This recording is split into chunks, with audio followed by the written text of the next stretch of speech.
माननीय सभापति महोदय जी, मैं आपका शुक्रिया अदा करता हूं कि आपने मुझे बोलने का मौका दिया और मैं आपके माध्यम से माननीय मंत्री जी से कहना चाहता हूं कि मेरी लोकसभा क्षेत्र संभल जो विधानसभा कुंदरकी के ब्लॉक मुंडा पांडे के अंदर एक एयरपोर्ट का उद्घाटन किया गया 2024 के लोकसभा के चुनाव से पहले, और खाली वहां का नहीं बल्कि कई एयरपोर्ट का उद्घाटन किया गया वोटों को साधने की वजह से। और कई बार डेट पड़ चुकी थी कि अब उद्घाटन हो रहा है, 5-6 डेट पड़ने के बाद में उद्घाटन हुआ, लेकिन अफसोस है 4 महीने हो गए उद्घाटन हुए भी, लेकिन अभी तक वहां से कोई फ्लाइट मुरादाबाद से उड़ करके कहीं नहीं गई है। संभल भी हैंडीक्राफ्ट का एक बहुत बड़ा हब है, वहाँ काम होता है और एक्सपोर्ट होता है। मुरादाबाद से भी पीतल की इतनी बड़ी बस्ती है कि वहाँ से काफ़ी सारा सामान बन करके एक्सपोर्ट होता है,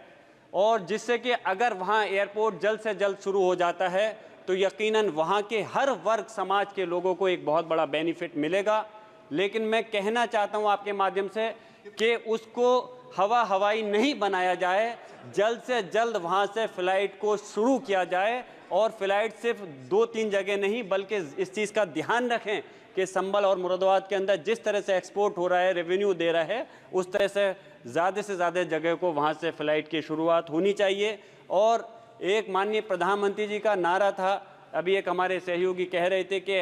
हवाई चप्पल पहनने वाला भी हवाई यात्रा कर सकेगा। मैं तो ये कहूँगा कि वो हवाई चप्पल यात्रा करने वाला भी नारा हवाई हो गया है। यकीनन इतने महंगे टिकट होने के बाद किस तरह से हमारा कोई व्यक्ति नागरिक सफ़र कर सकता है। जो प्राइवेट एयरलाइन है, क्योंकि आप लोग निजीकरण पर ज़्यादा भरोसा करते हैं, आपने एयरपोर्ट को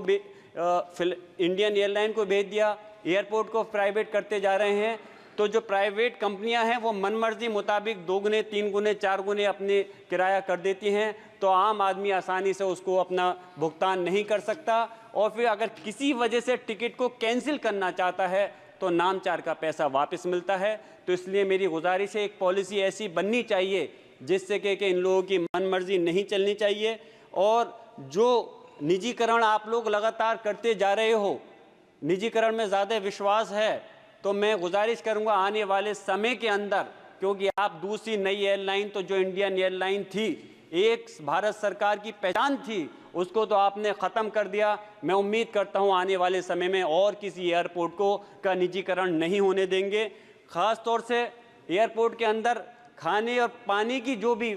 होती हैं चीज़ें होती हैं, अगर कोई नागरिक जाए, कोई अगर सफ़र कर रहा हो तो उसको खाने पीने की चीज़ें लेने के लिए कई बार सोचना पड़ता है। मेरी दरख्वास्त है माननीय मंत्री जी से, इस चीज़ पे भी पॉलिसी बनाएं और इस चीज़ पे कंट्रोल होना चाहिए कि कोई व्यक्ति अगर सफ़र कर रहा है तो उस चीज़ पे भी कंट्रोल होना चाहिए कि खाने पीने की चीज़ें में एक लिमिट होनी चाहिए, अननेसेसरी मनमर्जी मुताबिक उसके दाम नहीं बढ़ने चाहिए। मैं आप अपनी बात यहीं ख़त्म कर रहा हूँ और आपने मुझे बोलने का मौका दिया, इस उम्मीद के साथ में कि आपका संज्ञान माननीय मंत्री जी का दिलाना चाहता हूँ कि मेरी बात पे गौर करते हुए हमारा मुरादाबाद संभल के जो एयरपोर्ट है उसको जल्द से जल्द शुरू कराने का काम करेंगे। धन्यवाद। माननीय श्री अजय भट्ट जी।